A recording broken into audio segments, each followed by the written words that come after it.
அன்பு நண்பர்களே, அனைவருக்கும் அன்னை சமையல் உமாவின் அன்பான வணக்கங்கள். இன்றைக்கி அன்னை சமையலில் பார்க்க போகிறது ஆம்லெட் ரைஸ். குழந்தைங்க நல்லா விரும்பி சாப்பிடுவாங்க.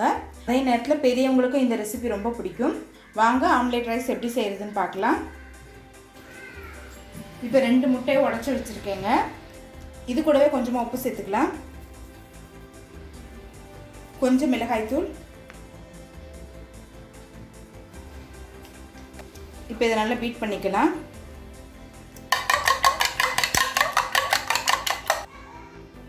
இப்போ இதை நல்லா பீட் பண்ணியாச்சு. இது கூடவே பொடியாக நறுக்கின வெங்காயத்தை சேர்த்துக்கலாம், பொடியாக நறுக்கின பூண்டு,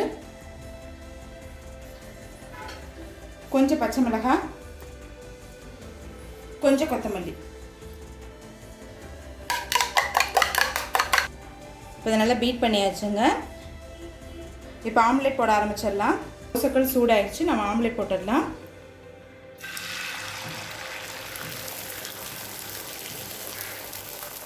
ஆம்லெட் ஒரு சைடு வெந்தவுடனே திருப்பி போட்டுக்கலாங்க. இப்போ ஆம்லெட் இந்த சைடு வந்துடுச்சு. இப்போ இதை எடுத்து தனியாக வச்சுக்கலாம். இப்போ ஆம்லெட்டை கட் பண்ணிக்கலாங்க.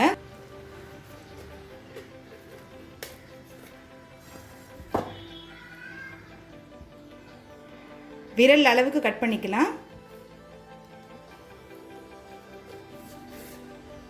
நீங்கள் விருப்பப்பட்டீங்கன்னா நூடுல்ஸ் சைஸ் கூட கட் பண்ணிக்கலாங்க. அது சாப்பிடும்போது கஷ்டமாக இருக்கும்.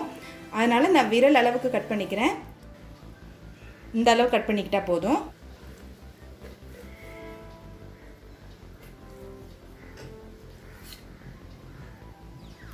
இப்போ கட் பண்ணியாச்சுங்க. இப்போ இதை எடுத்து தனியாக வச்சிடலாம். கடாயில் தேவையான அளவு எண்ணெய், 2 பட்டை, 1 லவங்கம், 1 டீஸ்பூன் சோம்பு, நீளமாக நறுக்குன ஒரு வெங்காயத்தை சேர்த்துக்கலாம்.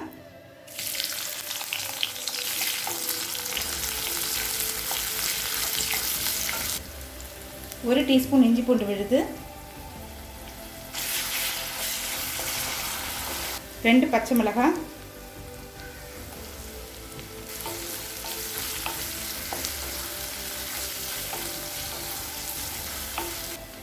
1 தக்காளி, தேவையான அளவு உப்பு.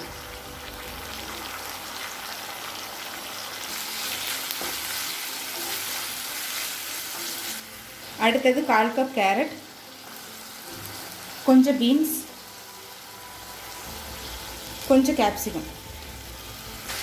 நீங்கள் காய்கறி இல்லாமல் கூட பண்ணலாங்க. காய்கறியெல்லாம் மெல்லிசாக கட் பண்ணியிருக்கேங்க, அதனால் சீக்கிரம் வதங்கிடும். இப்போ இதெல்லாத்தையும் மூடி போட்டு ஒரு 5 நிமிஷம் ஸ்லோலே வச்சிடலாம்.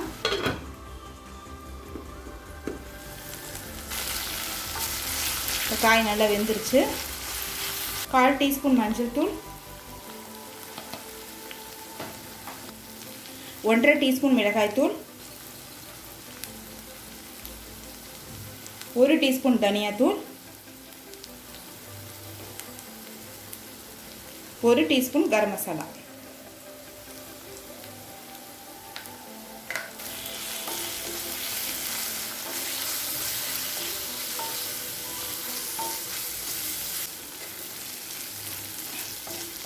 இப்போ மிளகாத்தூள் வாசனை போக 1 நிமிஷம் வரைக்கும் நல்லா வதக்கியாச்சுங்க. இப்போ இதில் நம்ம கட் பண்ணி வச்சுருக்க ஆம்லேட் இதில் சேர்த்துக்கலாம். ஆம்லேட் சேர்த்துட்டு மெதுவாக கலரிக்கலாங்க.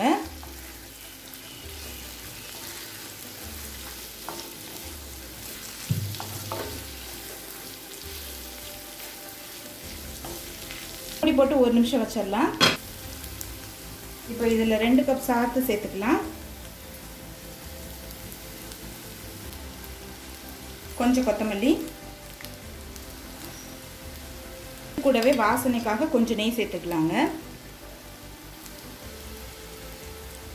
இப்போ மெதுவாக கலரிக்கலாம்.